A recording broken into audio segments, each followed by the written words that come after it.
සද්ධර්ම ශ්‍රාවක සදහැවත් කාරුණික පින්නතුනි, බොහෝම ශ්‍රද්ධාවෙන් යුක්තව සියලු දෙනාම සූදානම් වෙන්නේ තිලෝගුරු ශාන්තිනායක සම්මා සම්බුදුරජාණන් වහන්සේ විසින් ලෝක සත්වයන් පිළිබඳව අසීමිත දයාවෙන්, කරුණාවෙන්, මෛත්‍රියෙන් යුක්තව අවබෝධ කරගෙන දේශනා කොට වදාළ පරම ගම්බීර වූ ශ්‍රී සද්ධර්ම රත්නයෙන් බොහෝම පුංචි කොටසක් දේශනා කරවගෙන ධර්ම ගෞරවය පෙරදරි කරගෙන දේශනාගත ධර්මයේ ශ්‍රවණය කරන්නත්, එසේ ධර්ම ශ්‍රවණය කිරීමෙන් ලැබෙන අවවාද, අනුශාසනා තම තමන්ගේ ජීවිතවලට එකතු කරගෙන වඩාත් නිවැරදි මෙලව ජීවිතයක් ධර්මානුකූලව ගොඩනගා ගන්නත්, නිවැරදි වුණ මෙලව ජීවිතයක් තුලින් සුගතිගාමී වූ පරලොව ආයිති භවයකින් සැනසෙන්නත් අවසානයේ ප්‍රාර්ථනා කරන බෝධියෙන් සැප සහිත ප්‍රතිපදාවකින් ඊ타ම ඉක්මන් භවයක උතුම් චතුරාර්ය සත්‍ය ධර්මය අවබෝධ කරගෙන මේ සංසාරෙන් එතර වීමේ බලාපොරොත්තු ඇතුව ඒ උතුම් බලාපොරොත්තු, උතුම් ප්‍රාර්ථනා එලෙසින්ම මුදුන්පත් කර ගැනීම සඳහා මේ උතුම් වූ ධර්ම දානානිසංසයත්, ධර්ම ශ්‍රවණානිසංසයත් තම තමන්ගේ ජීවිත කාලයේ පුරාවට මෙතෙක් සිදු කරගත්ත සියලුම කුසල ධර්මයන්ගේ ආනිසංසත් හේතු වේවා කියලා ප්‍රාර්ථනා කරමු. පින්නතුනි, අද ධර්මදේශනාවේ මාතෘකාව හැටියට මම යොදා ගන්න කල්පනා කළේ උතුම් වූ ධම්මපද පාළියේ බ්‍රාහ්මණ වර්ගයේ සඳහන් වෙන ලෝතර බුදුරජාණන් වහන්සේ දේශනා කොට වදාළ තවත් අපූර්ව ගාථා රතනයක්.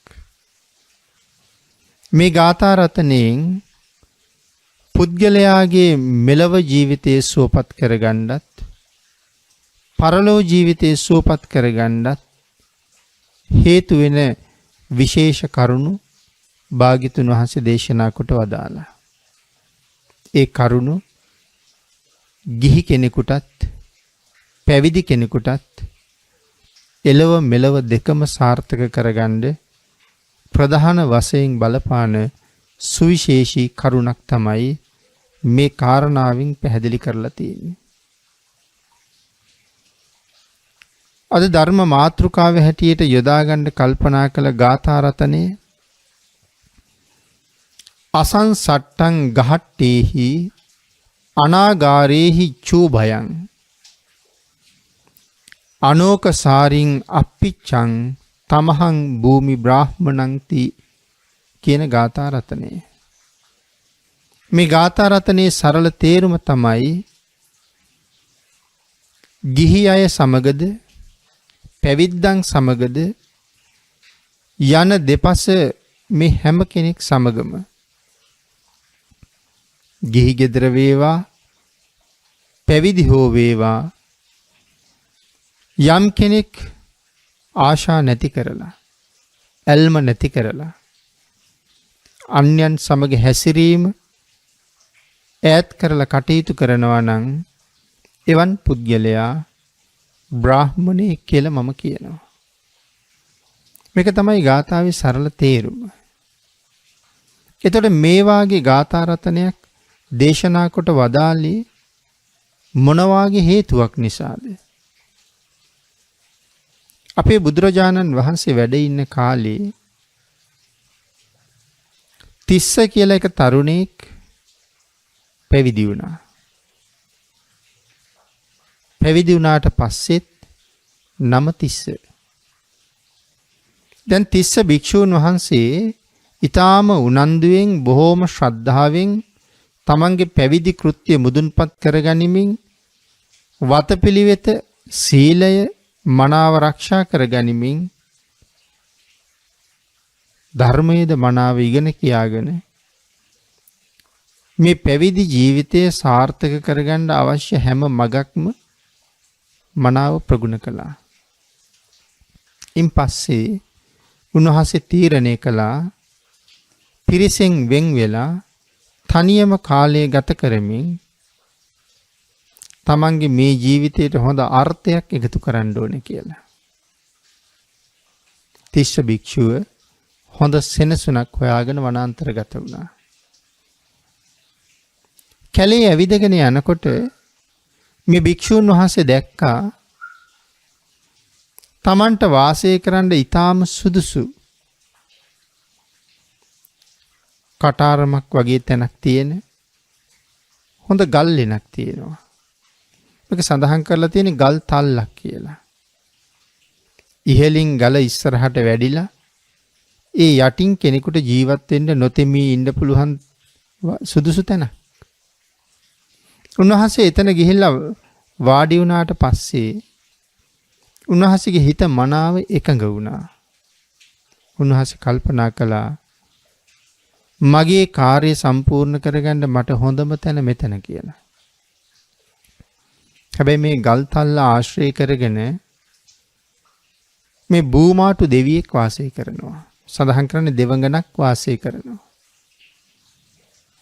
මේ දෙවඟන දවසක් වෙනත් කිසියම් කටයුත්තකට පිටත් වෙලා ආපහු එනකොට ඇය දකිනවා මෙතන භික්ෂුන් වහන්සේ නමක් ඉන්නවා. ඒ දෙවඟන කල්පනා කළා මේ සිල්වත් භික්ෂුන් වහන්සේත් සමග මට මෙතන වාසය කරන්න බෑ. උන්වහන්සේ දවසක් දෙකක් ඉඳලා මෙතනින් වඩී වී ආපහු. ඒ හින්දා මං වෙනත් තැනකට යන්නම් කියලා ඇය වෙනත් තැනක වාසය කළා. පහුවදා උන්වහන්සේ ගමට පිණ්ඩපාතේ වැඩියා. පිණිසුගා වැඩියහම එක දායිකාවක් උන්වහන්සේට ආරාධනා කළා ස්වාමීනි හැමදාම ඔතනම වැඩ වාසය කරන්න. අවශ්‍ය සිව්පසේ මම සපයන්නම් කියලා. උන්වහන්සේ දා දන් වළඳලා ආපහු අර ගල් තල්ල ළඟටම වැඩියා. එදත් මේ දෙවඟන බලාගෙන උන්වහන්සේ ආපහු වඩිනවා. ඒ කල්පනා කළා එකත් එකටම ගමෙන් කවුරු හරි ආරාධනා කරන්න ඇති මෙතනම වැඩ ඉන්න කියලා. කමක් නෑ දින කීපයකින් උන්වහන්සේ වඩීවි කියලා හිතුවා. දැන් දවස් 15ක් විතර ගත වුණා. දෙවඟන කල්පනා කරනවා මේ භික්ෂුව මේ වස් කාලයත් මෙතනම ගත කරයි වගේ. උන්වහන්සේට චෝදනා කරන්න විදිහකුත් නැහැ. මොකද සීලය බොහෝම පිරිසිදුයි.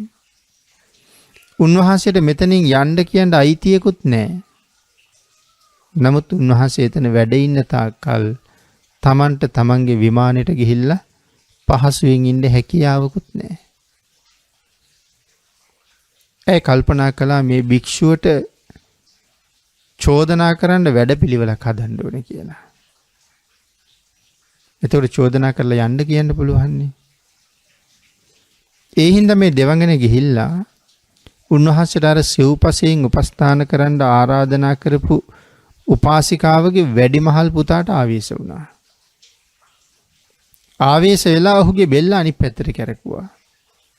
ඉතින් ඇස් දෙකම එළියට මතුවෙලා. නහයින් සෙමේනවා කටින් ලේනවා. මේක දැකලා උපාසිකාව ගොඩාක් බය වුණා. බය වෙලා දුවගෙන ගිහිල්ලා පුතාව සුවපත් කරගන්න මොනවා හරි වැඩපිළිවෙලක් හදන්න ලෑස්ති වෙනකොට අර දෙවඟන කියනවා මේ දරුවා සුවපත් කරන්න බලිතොයිල් වලින් වැඩක් නැහැ. මොහුට අනවින හෝනියම් කරපු කෙනෙක් නැහැ. මොහුට ආවේශ වෙලා ඉන්නේ මම.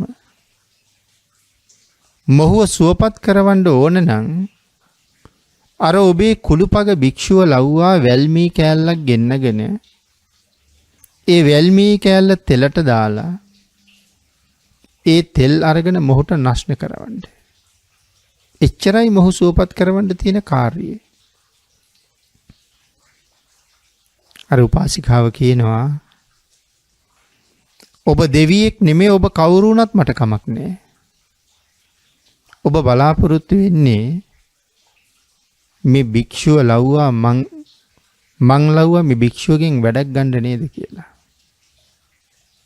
ඒ සඳහන් කළා සිල්වත් ගුණවත් භික්ෂුවක් ලව්වා මම කවදාවත්ම වැඩක් කරවගන්නේ නෑ. උන්වහන්සේ ලව්වා මම කවදාවත් වෙදකමක් කරවන්නේ නෑ. මේ දරුවා මැරිලා ගියොත් මැරිලා ගියාවි කියලා සඳහන් කළා. ඒකෙන් අපිට අවබෝධ වෙන කරුණු කීපයක් තියෙනවා. ඇය මේ ශාසනය ගැන හොඳට දන්නවා. ඇය භික්ෂූන් වහන්සේ කවුද කියලා හොඳට දන්නවා. මනාව ධර්මයේ පිළිබඳව අවබෝධයක් තියෙන කෙනෙක්. ඒ පින්නතුනි ශාසනය ගැන දන්නවා කියලා කියවි. භික්ෂූන් වහන්සේ නමක් ලව්වා වෙදකමක් කරවගන්න එක කොයිතරම් වරදක්ද කියන කාරණාව ඇය කල්පනා කළා. ඒ කියන්නේ වැඩක් ගන්න වෙනවනේ. භික්ෂුවක් ලව්වා වැඩක් ගන්න සිද්ධ වෙනවා. එතකොට ඒ කාරණාවෙන් Tamanට මොනතරම් අකුසල් සිද්ධ වෙනවද? දැන් මේ කාරණාව කියනකොට අපිට තව මතක් වෙන කරුණක් තියෙන්න ඕනේ. අපේ ශාසනයේ මහ උපාසිකාව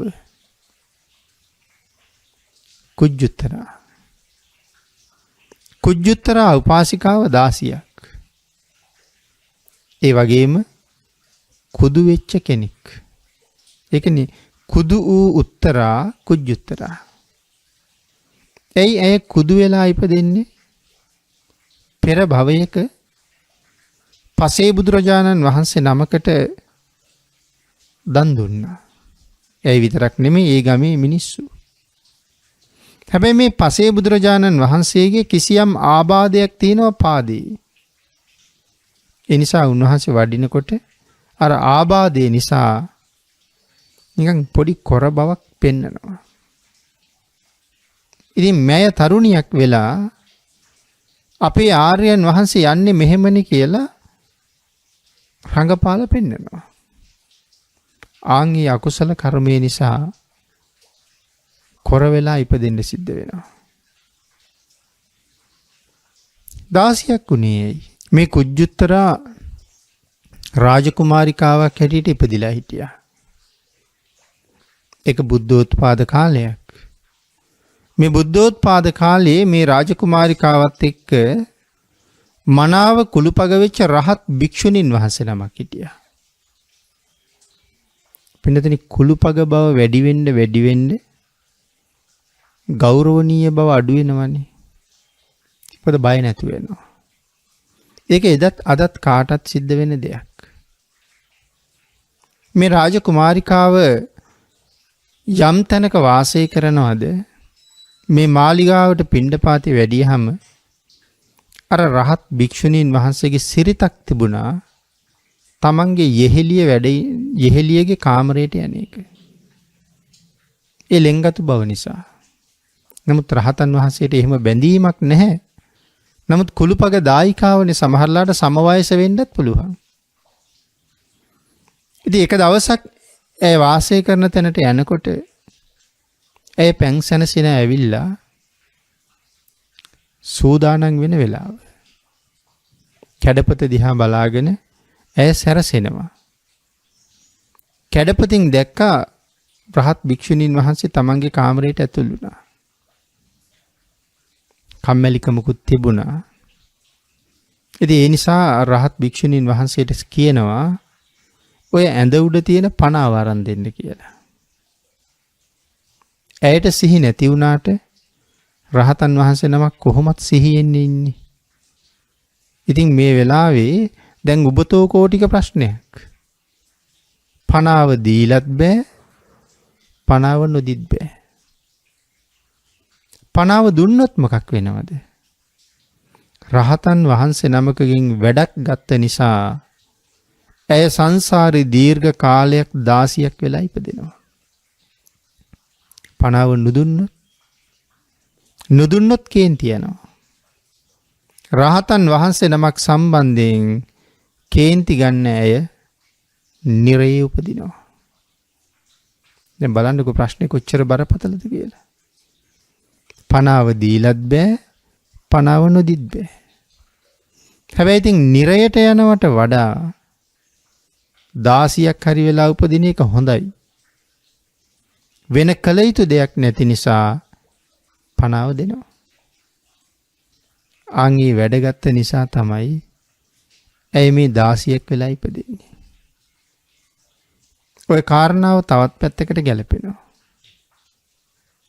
තමන්ට යමක් කමක් කරගන්න පුළුවන් වෙලාවේ තමන්ගේ මව්පියන්ගෙන් වැඩ ගන්නවා කියන එකත් ඔయిత සාපේක්ෂ කාරණාවක්. ධර්මය නොදන්නකොට ජීවිතේ කොච්චර අසරණ වෙනවද?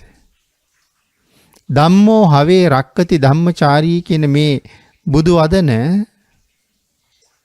මනාව වටින්නේ මේ වගේ වෙලාවට. ඒ ධර්මය දන්නවනම් තමන්ට කරගන්න පුළුවන් වැඩ අම්මට පවරන්නේ නැහැ නේ කවදාවත්. තාත්තට පවරන්නේ නැහැ නේ කවදාවත්. ඉතින් ධහම නොදන්නකොට අපි කොච්චර වැඩ පවරනවද?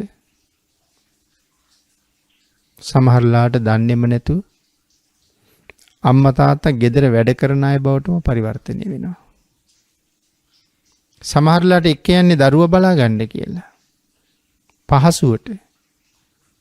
නමුත් මාසයක් දෙකක් කල් යනකොට අම්මා ගෙදර සියලු කටයුතු කළ යුතු කෙනා බවට පත් වෙනවා. තාත්තා වත්ත පිටිය බලා ගන්න කෙනා බවට පත් වෙනවා. තාත්තා ඉඩම් වල මුරකරුවා වෙනවා. අම්මා ගෙදර සේවිකාව බවට පත් වෙනවා. දරුවෝ රැකී ආරක්ෂාවට යනවා. හරි සියුම් තැන්. ප්‍රඥාව නැත්තම් බේරෙන්න හුඟක් අමාරු තැන්. ධර්මයේ දන්නවනම් සිහිය පිහිටලා වැඩ කරනවනම් ඒ වාගේ සියුම් තැන් වලින් බේරිලා තමන්ගේ සසරට කොයිතරම් සාධාරණයක් කරගන්න පුළුවන්ද? යහපතක් කරගන්න පුළුවන්ද? නමුත් ධර්මය නොදන්නකොට හරියට අතරමං වෙනවා.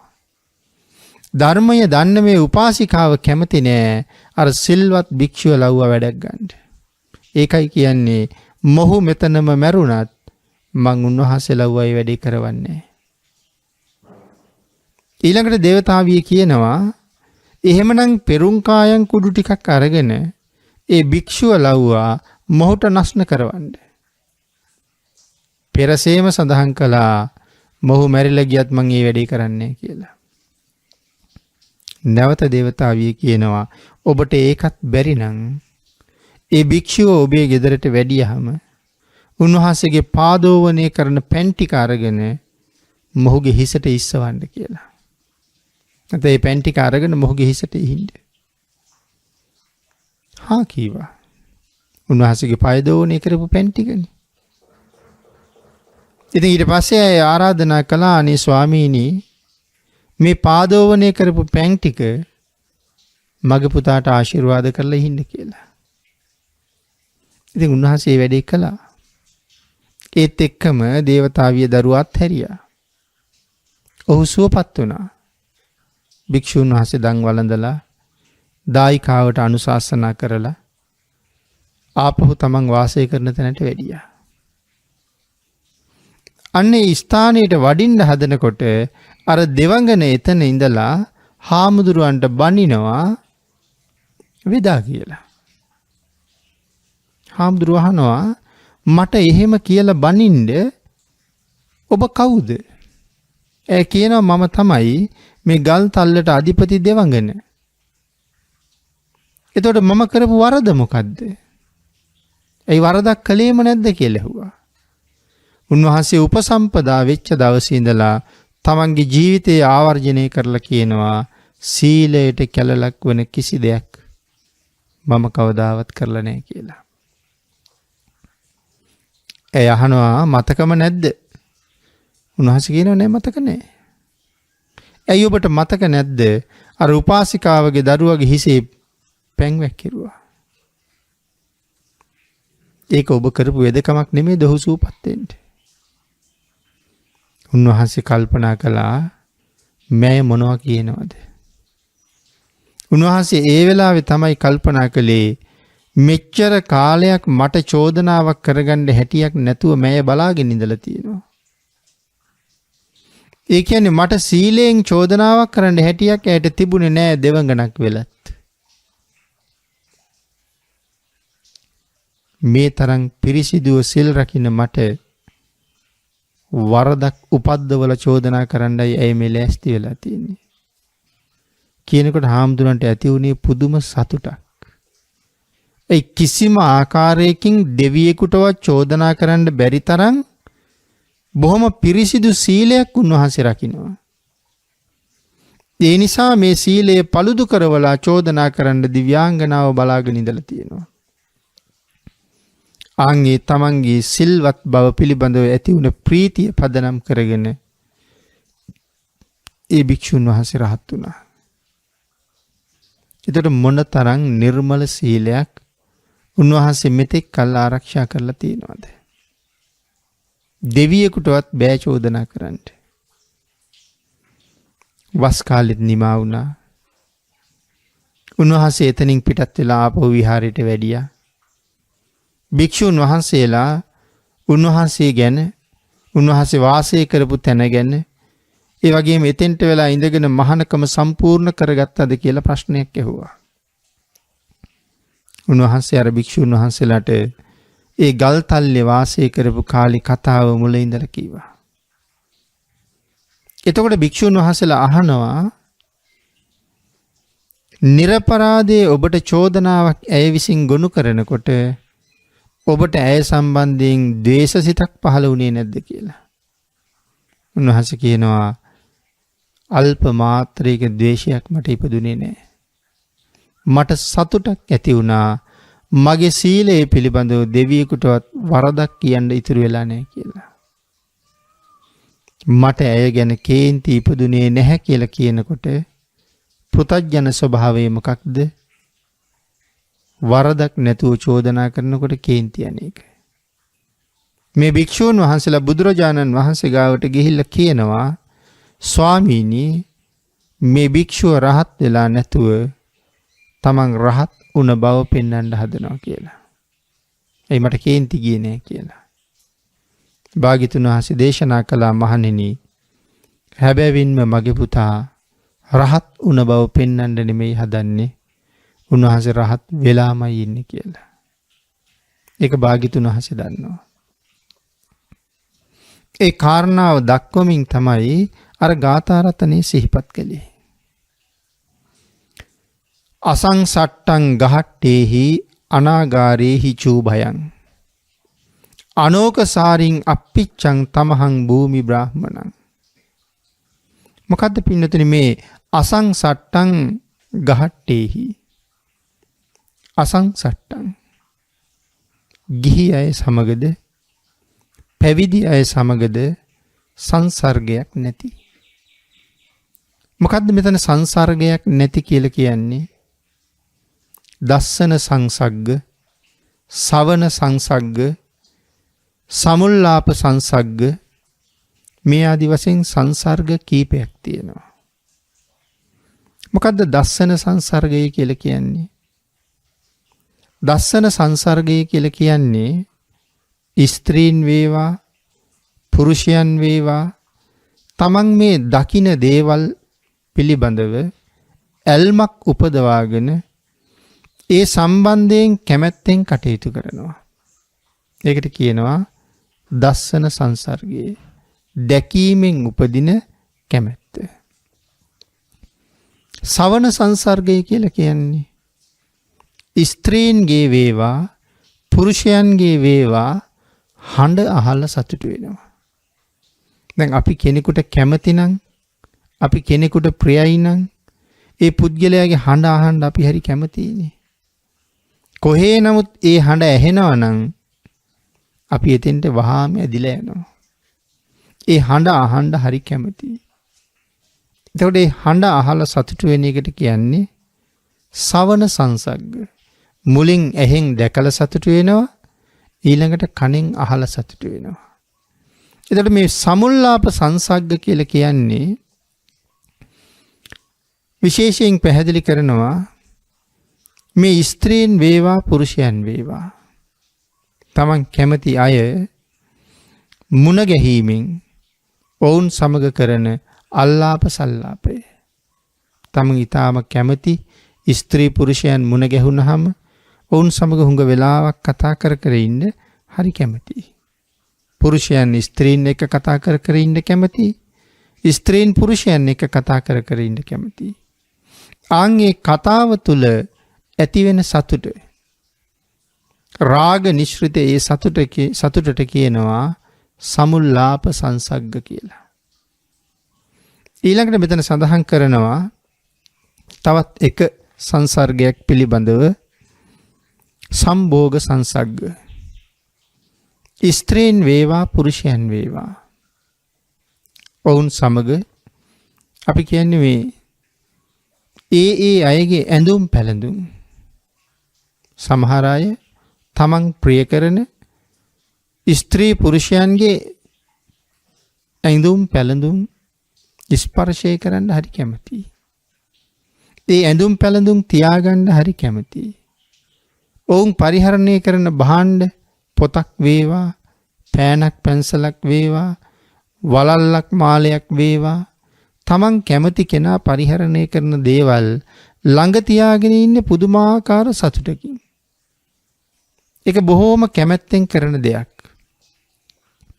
ආන්ගේ කාරණාව තමයි මේ තුන්වෙනියට දක්වන නැත්නම් හතරවෙනියට දක්වන සංසර්ගය. අවසානයේක කාය සංසග්ග. තමන් කැමති පුජ්‍යලයාගේ අතින් අල්ලන එක, ඇඟෙන් අල්ලන එක, ශරීරයේ ස්පර්ශ කරන එක මේකට කියනවා කාය සංසග්ග කියලා. එතකොට සංසර්ග පහක් තියෙනවා. මෙන්න මේ සියලු සංසර්ගයන්ගෙන් ඈත් වෙච්ච පුජ්‍යලයා. ඒ පුජ්‍යලයා ගැන තමයි සඳහන් කරන්නේ ගිහි අයන් සමගද පැවිද්දන් සමගද යන දෙපක්ෂයේ සමගම සංසර්ගයක් නැති. ගිහි පැවිදි කවුරුවත් සමග එහෙම සමීප ඇසුරක් නැති. ඊළඟට සඳහන් කළා අනාගාරයේ හිචූ භයං. අනාගාරී කියලා කියන්නේ ගහට්ට නම් ගිහි ජීවිතේ වාසය කරන එක. ගහට්ට ජීවිතය. එහෙම නැත්නම් අපි කියනවා ගෘහස්ත ජීවිතය. ඒතකොට ගිහි ගෙදර ජීවත් වෙන අයට ගෘහපති, ගෙදර අධිපතියට කියනවා ගෘහපතියා කියලා.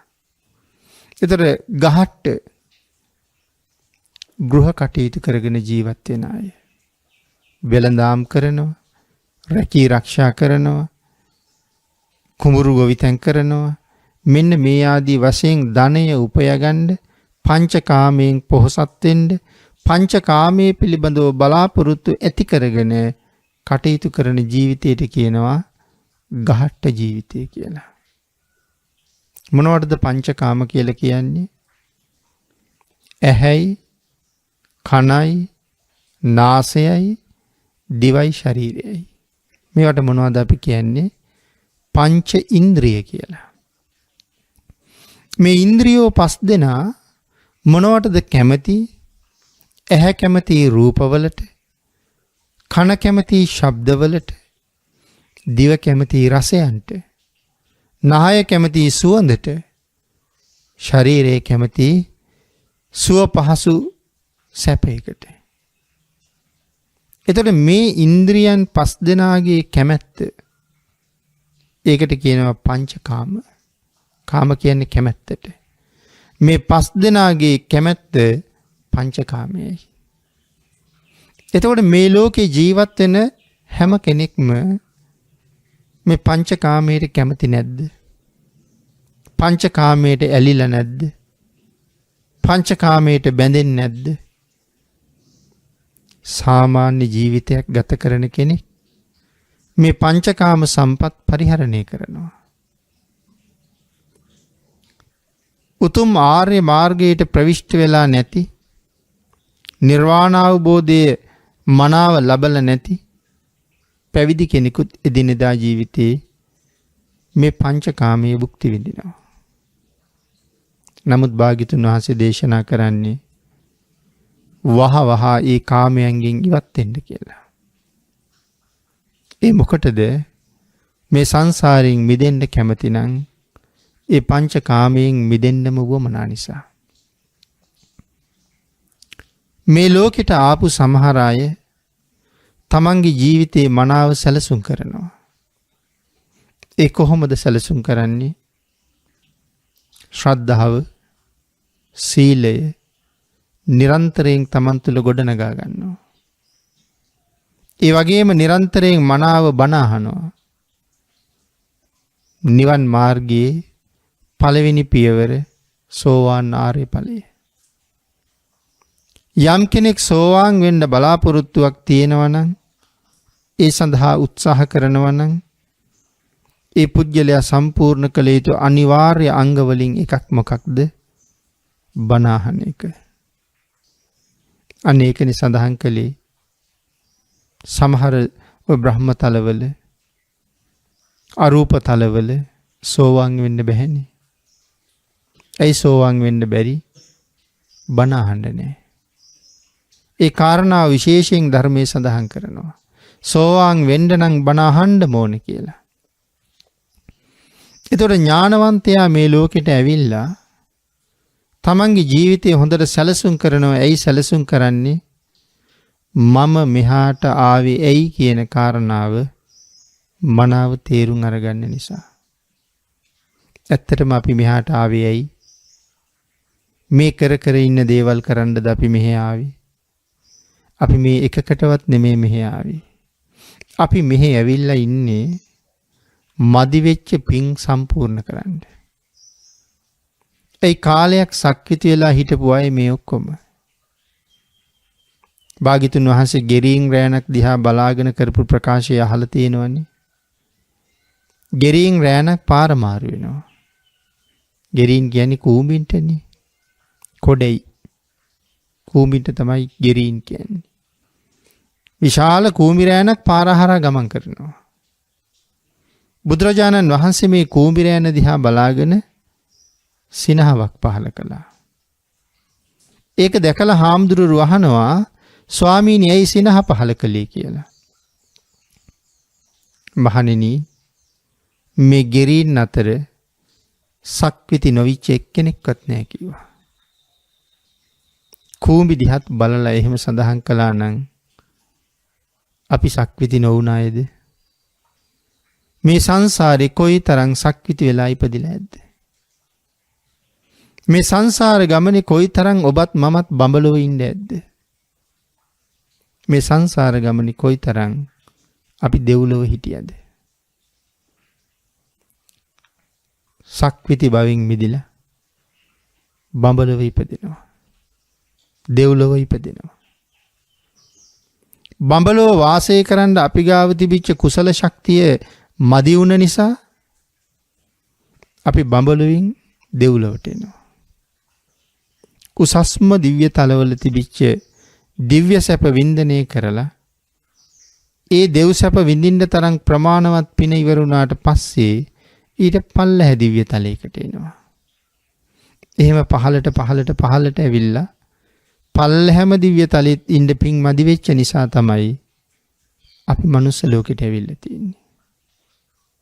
ඒ මොකටද? මගෙන් වැය වුණ කුසල් ටික ආපහු රැස් කරගෙන හිටපු තැන් වලට ආයෙත් යන්න. ඒකටයි මෙහෙ ආවේ. නමුත් මෙහෙ ආවට පස්සේ වැය වුණ කුසල් එකතු කරන එකද මිනිස්සු කරන්නේ? තියෙන කුසලයට වැය කරගන්නවා. ආපහු එකතු කරලා පුරවනවට වඩා තියෙන ටිකත් ඉවර කරනවා. ඒ ඉවර කරන එක තමයි මේ මනුස්ස ලෝකේ කරන්නේ. මේ භුක්ති විඳින්නේ පෙර පිනනේ. පෙර කරගත්ත කුසලයයි මේ භුක්ති විඳින්නේ. ඉතින් භුක්ති විඳිනකොට ඒ පින ඉවර වෙනවා. හැබැයි ඊට වඩා හම්බ කරන්න පුළුවන් තැනක් මනුස්ස ලෝකේ. වැය වෙනවට වඩා වේගෙන් හම්බ කරන්න පුළුවන් තැනක්. මේ ජීවිතයේ ඉඳගෙන අනාගත ජීවිත කෝටි ප්‍රකෝටි ගණනකට හම්බ කරන්න පුළුවන් වැඩපිළිවෙලක් කවුද කියලා දුන්නේ? බුදුරජාණන් වහන්සේ. හැබැයි අපි ඉන්නේ ඒ හම්බ කිරීමේ නෙමෙයි. අපි උදේ ඉඳලා රෑ වෙනකන් මහන්සි වෙනවා. සමහර අය රෑ ඉඳලා එළි වෙනකනුත් මහන්සි වෙනවා. සමහර අය අවුවේ වේලි කාලයකට මහන්සි වෙනවා. සමහර අය වැස්සේ තෙමිත් මහන්සි වෙනවා. සමහර අය කාර්යාලයක පුටුවක ඉඳගෙන පැය 8ක් තිස්සේ මහන්සි වෙනවා. මේ මහන්සි වෙලා හම්බ කරගත්ත දේවල් වලින් එක 725ක්වත් ඊළඟ ජීවිතයට ගෙනියන්න පුළුවන්ද? ජීවිත කාලයක් තිස්සේ පුළුවන් කාලේ කරගත්ත ඔක්කොම දේවල් මෙහෙ දාලා එතෙක් මම හොදලා කවලා පොවලා පෝෂණය කරලා සතපෝපු මගේම වෙච්ච ඇඟත් මෙහෙ දාලා මම දවසක මෙලවින් යනවා. අනික් කිව්ව නෙමේ මම කියාගෙන හිටපු මේ ඇඟත් දාලා යන්නේ. එතකොට ඊළඟ ජීවිතේට මොනවද අරන් යන්නේ? මෙලවින් ගෙනියන කිසි දෙයක් නෑ ඊළඟ ජීවිතේට. එහෙමනම් මට මොනවද මගේ සන්තකව මාත් එක්ක එන්න තියෙන්නේ? කල්යාණං වා පාපකං වා තස්ස දායාදෝ භවිස්සාමීති. මගේම දායාදය කර්මය. කුසල් සහ අකුසල් තමයි මට අරන් යන්න තියෙන්නේ. එතකොට බුදුරජාණන් වහන්සේ දේශනා කළා අනාගත ජීවිත කෝටි ගාණක් සුවපත් කරගන්න මෙලවින් ගෙනියන්න හම්බ කරන්න කියලා කුසල්. ඒ හම්බ කිරීම කරන්න පුළුවන් මෙලොවදිමයි. නිකම් මෙහෙම හිතන්න. දානය. දක්ඛින විභංග සූත්‍රයෙන් දානය ගැන භාග්‍යතුන් වහන්සේ බොහෝ කරුණු දේශනා කළා.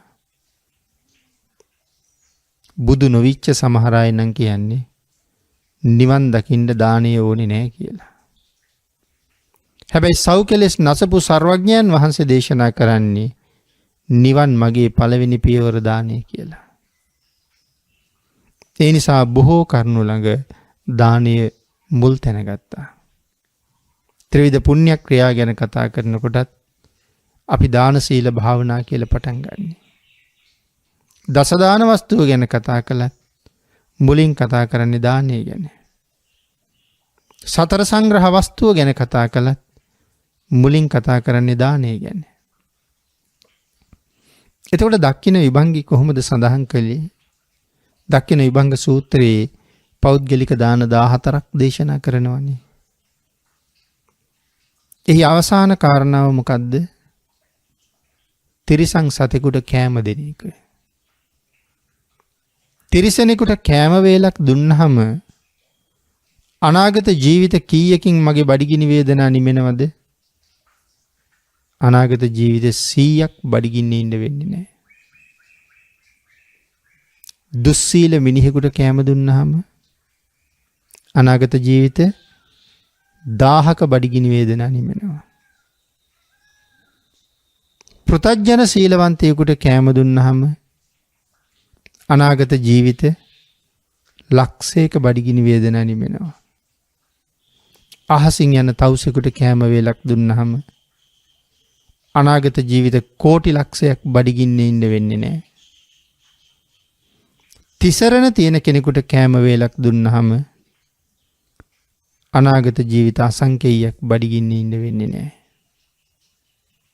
තිසරණයි පන්සිලුයි දෙකම තියෙනවා නම් අනාගත ජීවිත කීයක් බඩගිනි වේදනා නිමෙනවද කියන එක ධර්මයේ සඳහන් කරලා නැහැ. ඇයි සඳහන් කරලා නැත්තේ? අසංකේයයට වඩා ලොකු ඉලක්කමක් කතා කරන්න නැති හින්දා.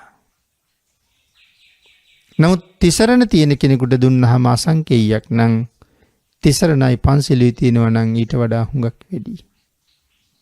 ඉතින් මේ කාරණාව ලෞතර බුදුරජාණන් වහන්සේට පූජා කරන පෞද්ගලික දානය දක්වාම ඉස්සරහට යනවා. එතකොට මම සඳහන් කළා අනාගත ජීවිත කෝටි ගානකට හම්බ කරන ක්‍රමයක් මේ බුද්ධ ආගමේ කියලා දීලා තියෙනවා කියලා.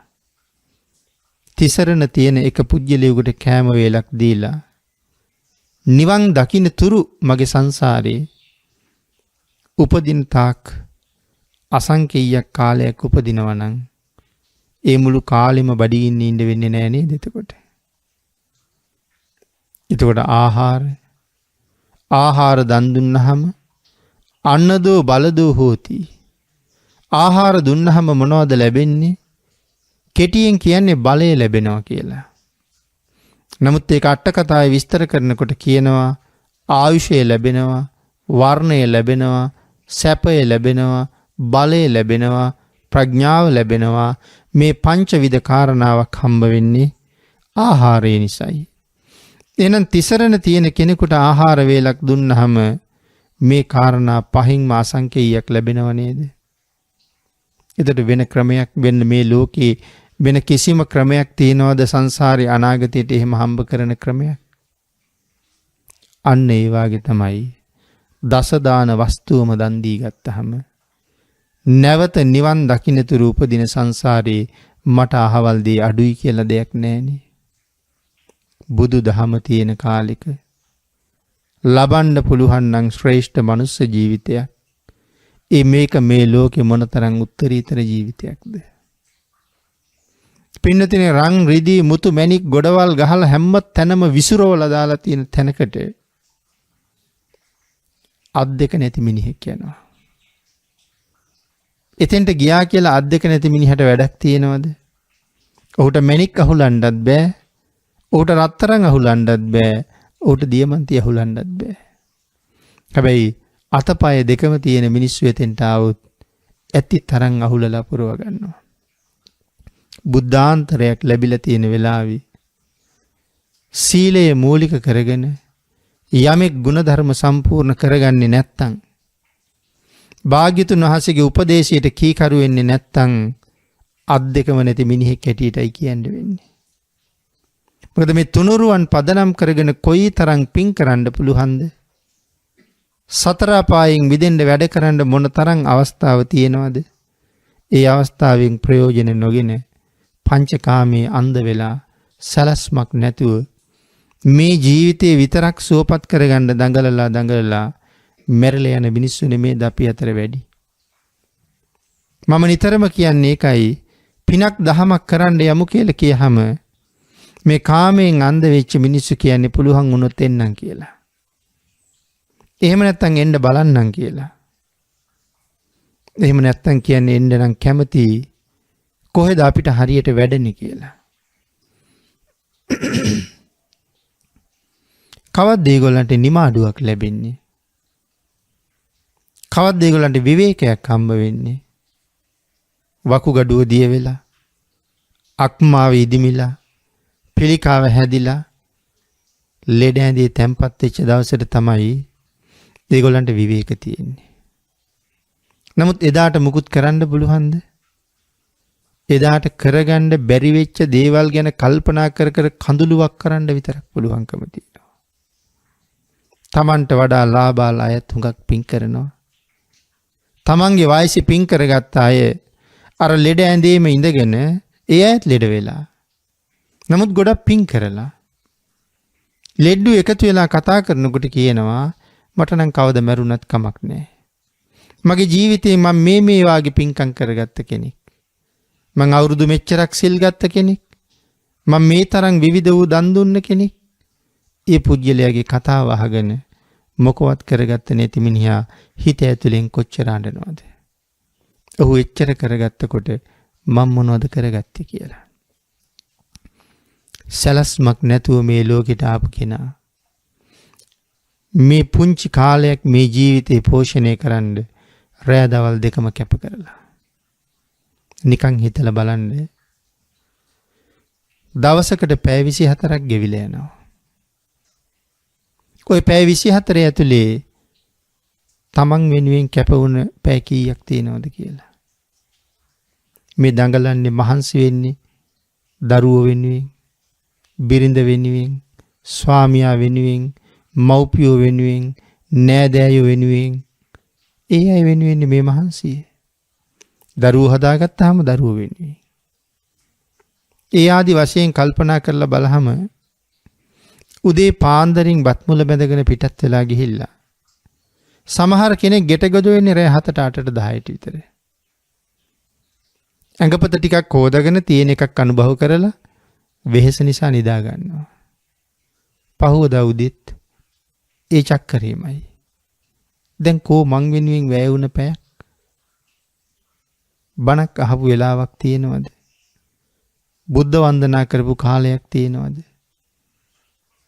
කුසල දහමයකට යෙදුණු වෙලාවක් වෙනම තියෙනවද? එතකොට මේ මුළු ජීවිතේම වැය වෙන්නේ අනුන් වෙනුවෙන්. කොහේතෝට මගේ ජීවිතෙන් මට ඉඩක්. ඒක වයස ගිහිල්ලා එක්තෙන් වෙන්න කලින් තරුණ කාලේ ප්‍රශ්න කරගත්තොත් නෙමෙයිද වටින්නේ? තරුණ කාලේ මට වෙලාවක් වෙන් කරගත්තොත් නෙමෙයිද වටින්නේ? අනුන් වෙනුවෙන් සෑහෙන කාලයක් වෙන් කරනකොට මං කියන්නේ පැය 24න් පැය දෙකක්වත් ඔබගේ වෙනුවෙන් වෙන් කරගන්න ඥානවන්තයා ඊට වඩා වෙන් කරනවා. අඩුතරමේ පැය දෙකක්වත්. පැයක් හොඳට බණක් අහන්න භාග්‍යතුන් වහන්සේ බණ අහන්න කියපු විදිහට. පැයක් හොඳට බුද්ධ වන්දනා කරගන්න. ඒක මගේ ජීවිතේට ලොකු සහනයක් වෙයි. හැම වෙලාවෙම පංචශීලයට ගරු කරන්න. ඒක මේ ලෝකේ නිත්‍ය සීලයනේ. බෞද්ධ අපිට විතරක් නෙමෙයි ඇමරිකාවේ එංගලන්තයේ අයට පවා ඉස්ලාම් කතෝලික ආදී වෙනත් අන්‍ය ආගමිකයන්ට පවා ਸਰව සාධාරණ සීලයනේ පන්සිල් කියලා කියන්නේ. එන සිල් වලට ගරු කරලා මනාව සිල් රැක ගන්න. මොකටද සිල් රකින්න ඕනේ කියන කාරණාව ඕනතරම් ධර්මදේශනාවල් වලින් පැහැදිලි කළා. මොකටද සිල් ඕනේ? උපදින තැන වෙනස් කරගන්න ඕන නම් සිල් රකින්න. උපදින ඇඟ වෙනස් වෙන්න ඕන නම් සිල් රකින්න. ආන් ඒකයි කර්මය ගැන සඳහන් කරනකොට බුදුරජාණන් වහන්සේ දේශනා කළේ කම්ම යෝනි කියලා. අපි උපදින තැන තීරණය කරන්නේ කවුද? කර්මය. මේ ඇඟ තීරණය කළේ කවුද? කර්මය. කම්මං සත්තේ විභජති. කර්මය තමයි සත්වයා බෙදුවේ. අපේ අය කවුරුවත් කැමතිද මේ ජීවිතෙන් පස්සේ මැස්සෙක් වෙන්න? හිතලා බලන්න. මේ ජීවිතෙන් පස්සේ අසුචි ගොඩක වහලා ඉන්න, මලකුණක වහලා ඉන්න ඉහෙඳ මැස්සෙක් වෙන්න කැමතිද කියලා? ගෙමැස්සෙක් වෙන්න කැමතිද? කෝඳුරුවෙක් වෙන්න? මදුරුවෙක් වෙන්න? පුංචි අවශ්‍යයක් තියෙන්නේ. ඒකත් ගෙවෙනකන් ඉන්න වෙන්නේ ගුටි කාලා මැරෙන්න වෙනවා. මදුරුවෙක් වෙලා ඉපදිලා. කැමතිද කියලා තමයි තමන්ගෙන් අහලා බලන්න ඕනේ. අත් දෙකක් නැති, පාද දෙකක් නැති අන්ත අසරණ ජීවිතයක් සර්පයෙකුට තියෙන්නේ. අපි හිතුවේ නෑනේ කවදාවත් සර්පයාගේ ජීවිතේ කොච්චර අසරණයක්ද කියලා. දැක්කහම ඉක්මනට පොල්ලක් අරන් මරන්න කල්පනා කළා මිසක් අනේ මේ අහිංසකයාට මොනවා කන්න ලැබුණත් අපිට වගේ කඩා ගන්නද? ඉරා ගන්නද? තම්බ ගන්නද? ඒ අත් දෙකක් නැහැ, කකුල් දෙකක් නැහැ. කරන දේවල් සේරම කරන්න වෙලා තියෙන්නේ කටින්මයි. ඒ නිසා අපි දකිනවා ගොදුරක් අල්ලගත්තාම දවස් ගාණක් ගිලිනවා. ඒකත් ගිලලා ආපහු අමාරන්න වෙනවා සමහර ඒවා. හිතන්නකෝ අසරණභාවී තරම කොච්චරද කියලා. ඒතර ඔබට එහෙම ඇඟක් හම්බ වෙනවට ඔබ කවදාවත් කැමතිද මේ සංසාරේ? අන්න එහෙම ඇඟක් එපා නම්, තිරිසන් ලෝකයේ ඇඟක් එපා නම්, පෙරේත ලෝකයේ ඇඟක් එපා නම්, අසුරයෙකුගේ ඇඟක් එපා නම්, නිරේගාමී ඇඟක් එපා නම්, ඒකෙන් වැළකෙන්න මොකද්ද කළ යුත්තේ? ඒකෙන් වළකින්න තමයි සිල් රකින්න කියන්නේ. තමන්ට ආදරේ නම් තමන්ට හිතවත් ප්‍රතිපදාව මොකද්ද? තමන්ට හිතවත් ප්‍රතිපදාව තමයි අංක 1 සිල් රකින්න එක.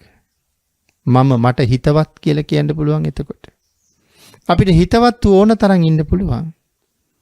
අපි ඔවුන්ට හිතවත්, ඔවුන් අපිට හිතවත්. නමුත් අපි අපිට හිතවත්ද කියලා කල්පනා කරාම තාම බොරු කියනවා නම්, තාම ප්‍රාණඝාත කරනවා නම්, මේ පන්සිල් තාම උල්ලංඝනය වෙනවා නම් මම තාම මට හිතවත් නෑ කියලා තියෙන්නේ. ඒකයි දේශනා කළේ මේ ඇඟ මේ විදිහට බෙදලා හැදුවේ කවුද? කර්මය. ඒකයි කියේ කම්ම යෝනි. මං උපදින තැන තීරණය කරන්නේ කර්මය. කල්යාණං වා පාපකං වා තස්ස දායාදෝ භවිස්සාමීති. මේ ලෝකෙ මට තියෙන එකම දායාදය මම කරගත්ත හොඳ හෝ වේවා නරක හෝ වේවා කර්මය. කල්යාණ කර්ම කරපු අය හොඳ තැන්වල උපදිනවා. පාප කර්ම කරපු තැන්වල සතර අපායේ උපදිනවා. පාප කර්ම කරපු අය සතර අපායේ උපදිනවා. එතකොට තමන් ගැන හිතන්න ඕනේ මම මගේ ජීවිතේ මේ වෙනකොට කල්යාණ කර්ම කොච්චරක් කරගෙනද? ඒ ධම්මපද පාළියේ තව තැනක භාග්‍යතුන් වහන්සේ මතක් කළා. අත්තානං වේපියංජඤ්ඤා. මේ ලෝකේ ඉපදිච්ච හැමෝම තමන්ට ආදරෙයි. තමන්ට ආදරෙයි නම් රක්කේයානං සුරක්කිතං ආරක්ෂා කරගන්න තමන්ගේ ජීවිතේ. රැකගන්න තමන්ගේ ජීවිතේ. තින්න මඤ්ඤ තරං යාමං යාම තුනක් තියෙනවා මේ ජීවිතේ. තරුණ කාලයයි, මැදියම් වයසයි, සඳය කාලයයි. පටිජග්ගේය පඬිතෝ ඥානවන්තයා මේ කාල තුනෙන් එකක හෝ තමන්ව රකින්නවා. මේ කාල තුනෙන් එකක හෝ තමන්ව රකින්නවා කියලා කියහම තරුණ වයස කෙනෙකුට තීරණය කරන්න පුළුවන්ද මං අනිවාර්යෙන් සඳය සමයේ සිල් ගන්නවා කියලා? කවුද දන්නේ ඔහු සඳය සමයට යයිද කියලා? ඒ තරුණයාට තරුණියට කල්පනා කරන්න පුළුවන්ද මම මැදිවියේ සිල් රකින්නවා කියලා? කවුද දන්නේ මැදිවියේ වෙනකන් ජීවත් වෙයිද කියලා? ආන් එහෙමනම් මේ ගමන අද පටන් ගන්න වෙනවනේ. එහෙම නේද? ඒ භාග්‍යතුන් වහන්සේ අර බද්දේ කරත සූත්‍රවලදී අහන්නේ අපූර්ව ප්‍රශ්නයක්. අජ්ජේව කිච්ඡං ආතප්පං. අද කළ යුතු දේ අදම කරන්න. කෝ ජඤ්ඤා මරණං සුවේ. කවුද දන්නේ හෙට මැරෙයිද කියලා? ඒ හින්දා මට මේ තරුණ වයසට සැඳෑ සමයට මැදි වියට යනකම් ඉන්න පුළුවන් වේද කියලා දන්නේ නැහැ. ඒකයි අජ්ජේව කිච්ඡං ආතප්පං. අද කළ යුතු දේ අද කරන්න. පස්සේ පසුතැවෙන්න ඉන්න එපා කියලා කියන්නේ.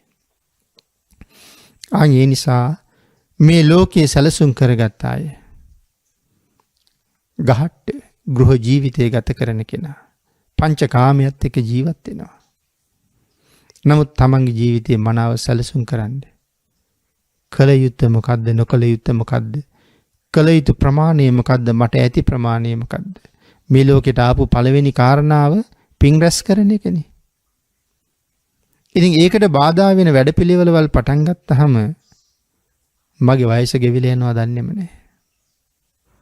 ගෙවල් දොරවල් හදන්න ඕනේ. නමුත් මට ඕනේ පින් කරගන්න. නොතෙමි වහලක් යට ජීවත් වෙන්න.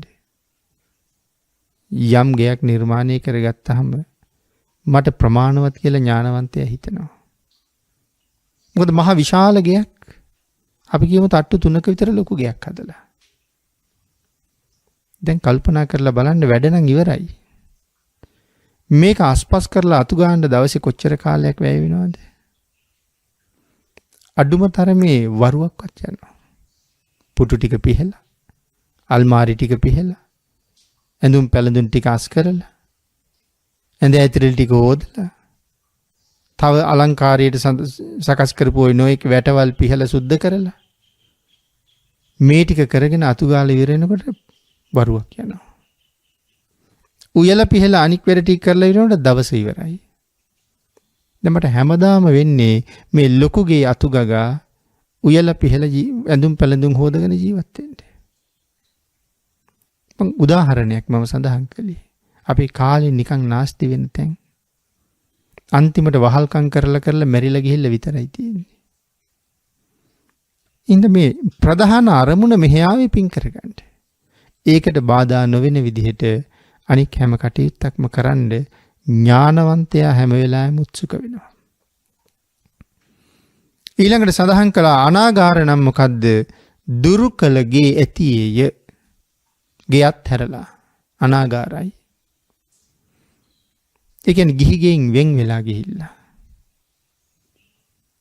තමන්ගේ ආධ්‍යාත්මික ජීවිතේ පෝෂණය කිරීමේ වැඩපිළිවෙලක් ආරම්භ කරලා. පංචකාමයට බර කටයුතු වලින් ඈත් වෙලා. ඌට රස්සාවක් කරන්න ඕනේ. ඌට කුඹුරු හාන්න ඕනේ නේ.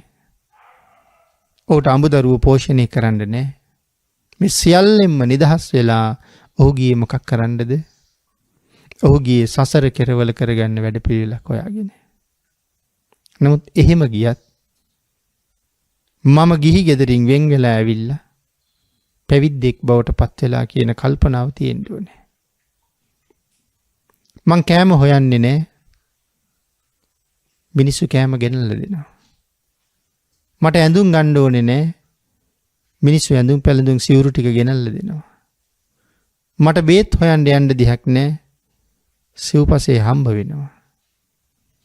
සේනාසන හම්බ වෙලා තියෙනවා. එතකොට අනික් මිනිස්සු කෑම වේලක් හොයාගන්න කොච්චර දුක් විඳිනවද? අනික් අය ඇඳුමක් ගන්න කොච්චර දුක් විඳිනවද? ඇඳුමකට වියදම් නොකර දරුමල්ලන්ගේ අවශ්‍යතා සම්පූර්ණ කර කර පරණ ඇඳුමක් ඇඳ අනුක් අය වෙනුවෙන් කොච්චර කාලය ගත කරනවද? තමන්ගේ සුව පහසු අත්හැරලා දූ දරුවෝ වෙනුවෙන් කොච්චර මව්පියෝ කැප වෙනවද? දැන් මට එහෙම මුකුත් කරන්න තියෙනවද? දැන් මට සියල්ලම ගෙනල්ලා දෙනවා. ඒ මගේ අම්මද? ඒ මගේ ඥායදෑයෝද? ඒ මගේ සහෝදරයෝද? එහෙනම් මගේ නෑයොත් නෙමෙනවා නම්, මව්පියොත් නොවෙනවා නම්, සහෝදර සහෝදරියොත් නෙවෙයි නම්, ඇයි ඒගොල්ලෝ මට මේවා ගෙනල්ලා දෙන්නේ? ගිහි ගෙදරින් වෙන් වෙලා සංසාරයෙන් එතර වෙන්න නිවන හොයාගෙන යන කෙනෙක් කියලා හිතලා. එතකොට මම ඒකට සාධාරණයක් වෙන්න මේ සියල්ලම ලැබමින් මම මගේ ගමන යන්නේ නැත්තම් මං කොහොම කෙනෙක් වෙනවද? මම ණයට කෑම කන කෙනෙක් වෙනවා. මම ණයට අඳින කෙනෙක් වෙනවා. මම ණයට යැපෙන කෙනෙක් වෙනවා. මරණින් මත්තේ මට හරකෙක් වෙලා ඒක ගෙවන්න වෙනවා. බර අදින්න පුළුවන් ලොකු ගොනෙක් වෙලා ඉපදෙනවා. සිව්පසේ දුන්න මිනිස්සුන්ට ණය ගෙවනවා. ඔටුවෙක් වෙලා ඉපදිලා හුඟක් බරපතවලා බර අදිනවා. බූරුවෙක් වෙලා ඉපදිලා ඇතෙක් අලියෙක් වෙලා ඉපදිලා ඒගොල්ලන්ට ණය ගෙවන්න වෙනවා. ඒගොල්ලෝ මට යමක් දුන්නේ වෙන විදිහකට මම ඒක පරිහරණය කළේ තව විදිහකට. ගෙදරින් ගියාට වැඩක් නැහැ. ඒ ගිය අර්ථය සම්පූර්ණ කරන්න ඕනේ. අර්ථය හොයන්න ඕනේ. ඒ අරමුණට අනුව ජීවත් වෙන්න ඕනේ. ඒකයි අනාගාරෝ කියලා කියන්නේ ගිහිගේ අත්හැරලා ගිහිල්ලා. එහෙනම් ඇයි ගියේ? ඒකට උත්තර හොයන්න ඕනේ. අනෝක සාරින් අප්පිච්ඡං තං අහං භූමි බ්‍රාහ්මණං. මොකද්ද මේ කියන්නේ? ගෙයි නොහැසිරෙන ආශා නැති කළ ඔහු මම කියනවා බ්‍රාහ්මණයෙක් කියලා මහණෙනි. අනෝකසාරින් සඳහන් කළා මේ සවැදෑරුම් වූ ආයතනයන්හි තෘෂ්ණා වශයෙන් හැසිරීම නැත්තේ. තෘෂ්ණාවෙන් සවැදෑරුම් වූ ආයතන. අපි ආයතන පහක් ගැන ඉස්සෙල්ලා මතක් කළා. මෙතෙන් එකතු වෙන 6 වෙනි එක මොකක්ද? මනස. ඇහැ, කන, නාසය, දිව, ශරීරය, මනස. මේ ඉන්ද්‍රියන් 6 දෙනාගෙන් අකුසල් සහිත හැසිරීමක් නැහැ. තෘෂ්ණා සහිත හැසිරීමක් නැහැ. මේ හැම ඉන්ද්‍රියකකින්ම තියෙන්නේ අත්හැරීමේ ලක්ෂණ. තෘෂ්ණාවෙන් අල්ලගත්ත දෙයක් නැහැ. ලැබුණ දේ දැන් පරිභෝජනය කළා. එතනින් එහාට ඉවරයි. ආයේ හෙටට තැම්පත් කරගන්න ස්වභාවයක් ඒ ජීවිතය ඇතුලේ නැහැ. හෙට මොනවද වළඳන්නේ කියලා කල්පනාවක් ඒ ජීවිතය ඇතුලේ නැහැ. මොකද භාග්‍යතුන් වහන්සේ උපෝසතය ගැන සඳහන් කරනකොට ගෝපාල උපෝසතය, නිගණ්ඨ උපෝසතය, ආර්ය උපෝසතය කියලා ආකාර 3ක් පෙන්වනවා. මොකද්ද ගෝපාල උපෝසතය කියලා කියන්නේ? අද කෑම කෑවට පස්සේ හෙට කන්නේ මොනවද කියලා කල්පනා කරනවා. ගෝපල්ලා එහෙමනේ. අද ගවයෝ ටික තන භූමියට අරගෙන යනවා. රැයට කල්පනා කරන්නේ හෙට කොහාටද ගෙනියන්නේ කියලා. ඒකට කියන්නේ ගෝපාල උපෝසතය කියලා. පැවිද්දෙක් එහෙම නැහැ. අද අත්හැරියට පස්සේ, අද වැළඳුවාට පස්සේ හෙට වළඳන්නේ මොනවද කියලා අද කල්පනා කරන්නේ. නමුත් ගිහි කෙනෙකුට එහෙම කල්පනා කරන්න වෙනවා. හෙට ලැබුණොත් වළඳනවා. එහෙම නැත්තම් හෙට වේලක් වැළඳුවේ නැහැ කියලා ජීවිතේ මට අහිමි වෙන්නේ නැහැ. ඒ පින්නතුනේ හරි අපූර්ව ජාතක කතාවක තියෙන්නේ. කෝටිපතියෝ සියල්ල දන් දීලා පැවිදි වෙනවා. සියල්ල අත්හැරියා. ඍෂි ප්‍රෞජ්ජාවෙන් පැවිදි වෙලා. එක්කෙනෙක් උපස්ථායකයා. අනිත් එක්කෙනා ගුරු හාමුදුරුවෝ. ඍෂිවරු. පිඬුසිඟාගෙන යනකොට එක දවසක් එක තැනකින් වැඩිපුර හම්බුණා ලුණු. ඊට පස්සේ උපස්ථායකයා මොකද කළේ? අර ලුණු ටික අද දවසට ප්‍රයෝජනෙට අරගෙන ඔතල තියලා තිබ්බා. හෙට හම්බුණාට පස්සේ කෑම හෙට කෑම වලට ලුණු මදි. වහාම ගිහිල්ලා අරන් තියාපු ලුණු ටික අරන් ආවා. ගෙනල්ලා ලුණු මිශ්‍ර කරලා ආචාර්යවරයාට දීලා තමනුත් අනුභව කළා. ආචාර්යවරයා අහනවා කොහෙන්ද ලුණු? දෙන්නම කෝටි ගණන් අත්හැරලා ආවේ. මෙයා කියනවා ඊයේ හම්බෙච්ච ටික මං ඉතුරු ටික පරිස්සම් කරලා තියලා තිබ්බා. ආචාර්යවරයා මොකද්ද මෙයාගෙන් අහන්නේ? කෝටි ගණන් ධනය අත්හැරලා ඇවිල්ලා ඔබ තණ්හාවෙන් ලුණු ටික ඔතලා තිබ්බද කියලා අහන්නේ. අහපු වචනේ කොච්චර සැරද කියලා අපිට තේරෙන්නේ නැහැ.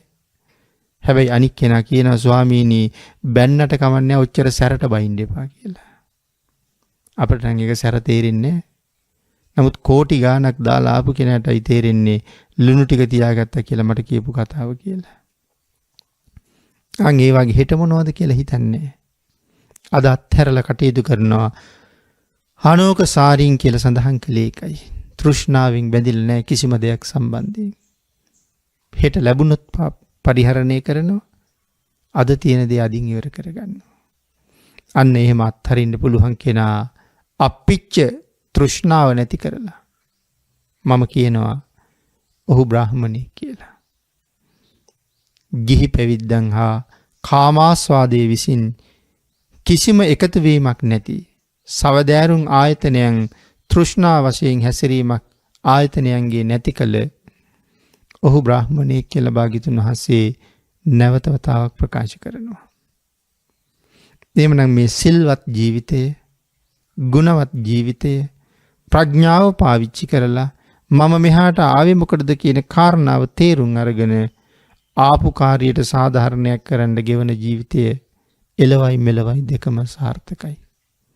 ගිහි කෙනාගේ ජීවිතෙත් එලෙසින්ම සම්පූර්ණයි. පැවිද්දගේ ජීවිතයත් එලෙසින්ම සම්පූර්ණයි. එහෙනම් අපි මෙලවට ආවේ වැඩියෙන් පින්කම් කරගන්න. ඒ හින්දා මීට වඩා හොඳ තැනකට මරණින් මත්තේ යන්න පුළුවන් කියලා හිතලා සතුටු වෙන්න පුළුවන් විදිහට ජීවිතේ පිනෙන් පුරවන්න කටයුතු කරන්න තුනුරුවන්ගේ ආශිර්වාදයෙන් ඔබ සියලු දෙනාටම ශක්තිය, ධෛර්යය, වාග්ය, වාසනාව උදා වේවා කියලා ආශිර්වාද කරනවා.